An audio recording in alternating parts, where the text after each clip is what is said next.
ഇന്ന് ഞങ്ങൾ മന്തി കഴിക്കാൻ പോകുക കേട്ടോ. വേറൊന്നുമല്ല, എൻ്റെ ബർത്ത്ഡേ ആയത് കാരണം എൻ്റെ വക ചിലവ് ഞാൻ ഇവർക്ക് കൊടുക്കാമെന്ന് വിചാരിച്ചു.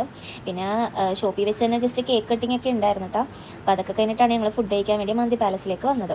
അപ്പം എന്തേ ആ ഒരു അക്വേറിയം കാണാൻ നല്ല ഭംഗിയാട്ടോ. കുറേ കളർഫുൾ ആയിട്ടുള്ള നല്ല കുറേ ഫിഷസ് ഉണ്ടായിരുന്നു കേട്ടോ. അടിപൊളി ഉണ്ടായിരുന്നു. അതാണ് ഞാൻ സൂം ചെയ്തെടുത്തത്. പിന്നെ മഴയായത് കാരണം ഞങ്ങൾ കുറച്ച് ലേറ്റായിട്ടാണ് ഇറങ്ങിയത്. നല്ല വിശപ്പുണ്ട്.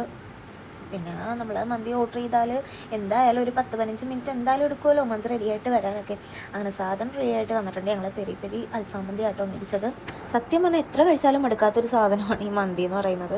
കാരണം നമുക്ക് ബിരിയാണിയൊക്കെ പിന്നെയും ഉണ്ട്, നമുക്ക് പിന്നെയും മടുപ്പ് തോന്നും മത്തടിക്കുമ്പോൾ. പക്ഷേ ഈ മന്തി ഒട്ടും മടുപ്പ് തോന്നിക്കത്തില്ല കേട്ടോ. നമുക്ക് ഇന്ന് കഴിച്ചാലും ഒരു 2 ദിവസം കഴിഞ്ഞാലും പിന്നെയും കഴിക്കണമെന്ന് തോന്നും.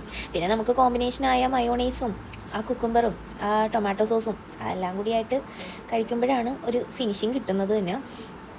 അങ്ങനെ അടിപൊളിയായിട്ട് ഞങ്ങൾ കഴിച്ച് കഴിഞ്ഞിറങ്ങിയപ്പോഴും ആ മഴ ഇതുവരെയായിട്ടും തീർന്നിട്ടില്ല. എനിക്കാണെങ്കിൽ വീട്ടിൽ പോകാൻ ടൈമും ആയി, ഇറങ്ങാനും പറ്റാത്തൊരു അവസ്ഥയായിരുന്നു. പിന്നെ എങ്ങനെയെങ്കിലുമൊക്കെ ഷോപ്പിൽ വന്നിട്ടാണെങ്കിലും മഴയുടെ കുറയുന്ന ലക്ഷണമൊന്നും കണ്ടില്ല. പിന്നെ രണ്ടും കൽപ്പിച്ച് കോട്ട് വിട്ട് ഞാൻ നേരെ വീട്ടിലേക്ക് പോയി.